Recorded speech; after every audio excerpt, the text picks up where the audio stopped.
अस्सलाम वालेकुम वरहमतुल्लाहि वबरकातुहू। इससे पहले लेक्चर के अंदर हमने चैप्टर नंबर 1 और चैप्टर नंबर 2 की डेफिनेशंस देखी हैं, जो बड़ी इंपॉर्टेंट डेफिनेशंस थी। आज इंशाल्लाह चैप्टर नंबर 3 की डेफिनेशंस देखेंगे कि कौन कौन सी डेफिनेशंस हैं वो चैप्टर 3 से इम्पोर्टेंट है और बड़ा इंपॉर्टेंट टॉपिक है ये भी, चैप्टर नंबर 3। तो ICS पार्ट 1 कंप्यूटर साइंस का चैप्टर नंबर 3 देखते हैं आज। पहला क्वेश्चन है, डाटा कम्युनिकेशन क्या होता है, इसकी डेफिनेशन आपने करनी है।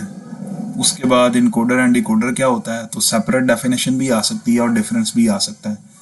तो दोनों की डेफिनेशन आपको, वैसे भी डेफिनेशन आनी चाहिए और डिफरेंस का भी पता होना चाहिए। बेसिकली डेफिनेशन ही डिफरेंस होता है, अगर आप डेफिनेशन भी लिख देंगे तो डिफरेंस हो जाएगा। उसके बाद सिग्नल्स क्या है और सिग्नल कितनी तरह के होते हैं।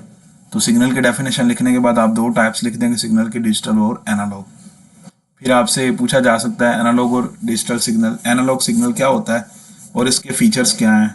तो दो फीचर्स मैंने लिख दिए हैं, इनके वैसे डेफिनेशन भी आपको सेपरेट आ सकती है, difference between frequency and amplitude की डेफिनेशन आ सकती है।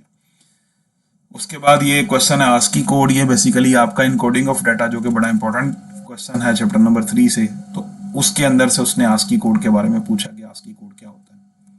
फिर सेंडर और रिसीवर क्या होता है, और सेंडर को हमने पढ़ा हुआ था, सोर्स किसे कहते हैं और ट्रांसमीटर किसे कहते हैं। तो वो आपसे इस तरह भी पूछ सकता है, व्हाट इज ट्रांसमीटर या व्हाट इज सोर्स। तो बेसिकली उसने आपसे क्वेश्चन जो पूछा है वो सेंडर ही पूछा है, लेकिन उसके अलग नाम भी यूज़ किए जा सकते हैं। इसी तरह रिसीवर के बारे में व्हाट इज सिंक, तो इसका मतलब रिसीवर के बारे में उसने पूछा है। फिर आपसे पूछ सकता है डिफरेंस बिटवीन एनालॉग और डिजिटल सिग्नल, एनालॉग सिग्नल क्या होता है, डिजिटल सिग्नल्स क्या होता है। तो आपने ऑलरेडी एनालॉग का पढ़ा हुआ है, डिजिटल का ये डेफिनेशन आप कर लें, साथ एक दो एग्जांपल कर लें। और साथ उसने पूछा विच इज़ पॉपुलर, तो आप कहेंगे जी जो डिजिटल सिग्नल है वो पॉपुलर है। इसी तरह आपको ये इनकोडिंग ऑफ डाटा से यूनिकोड के बारे में पूछ सकता है, व्हाट इज यूनिकोड। तो यूनिकोड की डेफिनेशन आपने करनी है। फिर ये एक डेफिनेशन है बैंडविड्थ, ब्रॉडबैंड और बेस बैंड। ये तीनों बड़ी इंपॉर्टेंट डेफिनेशन है, तीनों में से एक डेफिनेशन लाजमी पेपर में आपको मिलती है, तो आपको इसके बारे में पता होना चाहिए। उसके बाद सीरियल और पैरेलल ट्रांसमिशन क्या है। तो सीरियल पैरेलल ट्रांसमिशन वैसे भी सेपरेट भी क्वेश्चन पूछा जा सकता है और डिफरेंस भी पूछा जा सकता है, दोनों तरह से सवाल पूछा जा सकता है। उसके बाद एसिंक्रोनियस ट्रांसमिशन और सिंक्रोनियस ट्रांसमिशन, ये भी सेपरेट क्वेश्चन भी आ सकते हैं और डिफरेंस भी आ सकते हैं, और अक्सर डिफरेंस भी पूछ लेता होता है पेपर में, तो आप डिफरेंस के तौर पे भी इसको कर सकते हैं और डेफिनेशन के तौर पे भी किया जा सकता है। फिर गाइडेड मीडिया और अनगाइडेड मीडिया, गाइडेड मीडिया को हम बाउंडेड मीडिया कहते हैं और अनगाइडेड मीडिया को हम जो है वो अनबाउंडेड मीडिया ही कहा जाता है। तो ये डेफिनेशन वो ही आपने लिखनी है।